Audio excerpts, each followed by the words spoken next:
பாருங்கள், பிரண்டையில் இந்த மாதிரி முத்துனது இதெல்லாம் இருக்குமில்லங்க, அதை வந்து நீங்கள் எப்படி இழுக்கணுன்னா இப்படி இப்படி ஒடிச்சு இப்படி இழுக்கணும். இப்படி ஒடிச்சு இழுத்திங்கன்னா அந்த உள்ளே ஒரு பருப்பு மாதிரி இருக்கும், அதை மட்டும்தான் போடணும். ஏன்னா அந்த வெளியே இழுக்கிறதெல்லாம் போட்டால் ரொம்ப நார் ஆயிக்குங்க. பாருங்க, உள்ள பருப்பு இருக்குது, இதை மட்டும் கட் பண்ணி போட்டுக்கணும். இப்படி ஒடிச்சு இழுத்தா தான் வருங்க. அது இப்படி ஒழிச்சு இப்படி இழுக்கணும். இழுத்திங்கன்னா வரும். அதை உடச்சி போட்டுக்கோங்க. இப்படி இழுக்கணும்.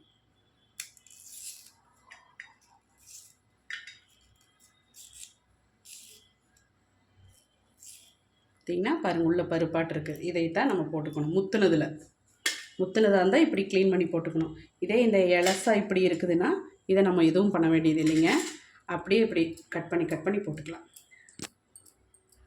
இப்படி முத்துனதை நான் மறுபடியும் இன்னொருக்கா காமிக்கிறேன். இலசா இருந்ததுன்னா, இலசா இப்படி குட்டியாக இருந்துச்சுன்னா இதை நீங்கள் எதுவும் பண்ண வேண்டாம், அப்படியே போட்டுருங்க. இப்படி பொடியாக கட் பண்ணி இப்படி போட்டுருங்க. இதே இந்த மாதிரி முத்துனதாக இருக்குதுன்னா இதையே இப்படி ஒடிச்சு இழுங்க. இப்படி கொஞ்சம் கட் பண்ணி இழுத்திங்கன்னா அது வந்துடும். பாருங்கள், அதே மாதிரி மறுபடியும் இன்னொன்று இப்படி கட் பண்ணி கீழே இழுங்க. இதே மாதிரி கட் பண்ணி கீழே இழுத்திங்கன்னா அது ஃபுல்லாக வந்துடும். பாருங்கள், உள்ளே இருக்கிற அந்த பருப்பு மட்டும் தனியாக வந்துடுச்சு.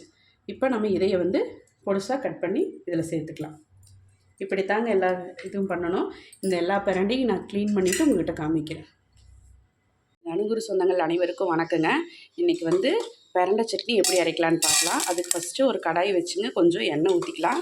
எண்ணெய் ஊற்றிட்டு ஒரு 2 ஸ்பூன் கடலைப்பருப்பு போட்டுக்கலாங்க. உளுந்தப்பருப்பு ஒரு 2 ஸ்பூனுங்க. சீரகம் கொஞ்சம்,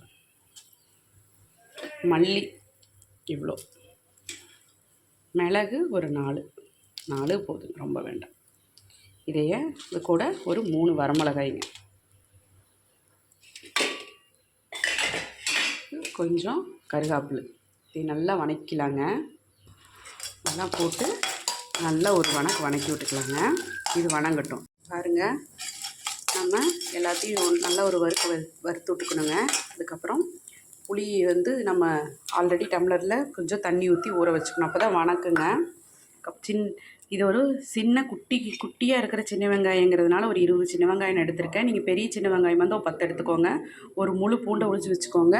பிரண்டையை வந்து பொடியாக இந்த மாதிரி அரிஞ்சு வச்சுக்கோங்க. இதை நல்லா வணக்கிட்டுங்க. நல்ல ஒரு வணக்கினா அந்த வாசமானது வெளியில் வரும். அந்த வாசம் வெளியே வரையில் நீங்கள் வந்து வெங்காயம் பூண்டு இதை போட்டுருங்க. போட்டு நல்லா ஒரு வணக்கலாம்.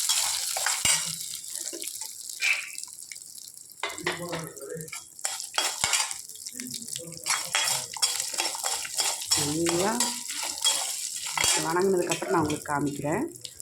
அப்புறம் தேங்காய் பூ வந்து ஒரு கை தேங்காய் பூ தேவைப்படுது. தேங்காய் பூவையும் போட்டு நல்லா வணக்கியாச்சு. நீ இதை எடுத்து வேறு நான் தட்டில் கொட்டிட்டு காமிக்கிறேன். பாருங்கள், அதை எடுத்து ஒரு பிளேட்டில் கொட்டிட்டுங்க. மறுபடியும் லைட்டாக எண்ணெய் ஊற்றிங்க. இந்த பிரண்டையை நல்லா வணக்கிடணுங்க. எந்த அளவுக்கு வணக்கணுங்கிறத நான் உங்களுக்கு காமிக்கிறேன். இப்போ நம்ம இது வரைக்கும் இந்த சட்னிக்கு தேவையான அளவு உப்பு போடலை. அந்த உப்பையெல்லாம் நம்ம இந்த பிரண்டையில் போட்டுடலாம் வேணுங்க. அப்போ தான் பிரண்டையும் சீக்கிரம் வணங்கி வந்துடும். பாருங்கள், இதுக்கு எல்லாத்துக்கும் தேவையான அளவு உப்பு. பாருங்கள், பிரண்டை வந்து நம்ம போட்ட கலரை காட்டிலும் பச்சை கலரில் போட்டோம். இப்போ லைட் எல்லோ கலர் அளவுக்கு ஆயிடுச்சு. அந்தளவுக்கு வணக்கினதுக்கப்புறம் புளி ஊற வச்சுருந்தோம்லங்க, அதையும் போட்டு ஒரு வணக்கிக்கலாம். அந்த தண்ணியை வந்து நம்ம சட்னி அரைக்கையில் ஊற்றிக்கலாம். அவ்வளோதானுங்க.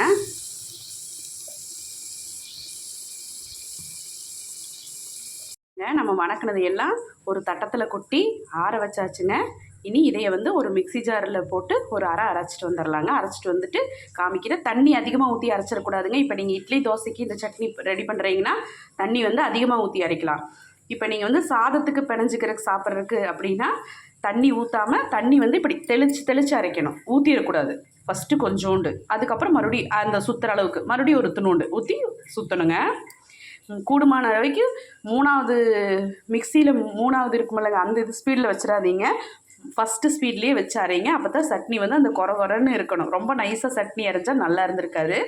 கொரன்னு இருந்தால் தான் சட்னி நல்லாயிருக்கும். பாருங்கள், இன்றைக்கி நம்ம வீட்டில் என்ன சாப்பாடுன்னு பார்க்கலாம். சுவையான வெள்ளை சாப்பாடு அருமையாக ரெடி ஆகிடுச்சுங்க. அருமையான பிரண்டை சட்னிங்க. வாழைத்தண்டு பொரியலுங்க. ரசம் நேற்று வச்ச ரசம் இருக்குது, அதனால் நான் இன்றைக்கி ரசம் வைக்கலிங்க.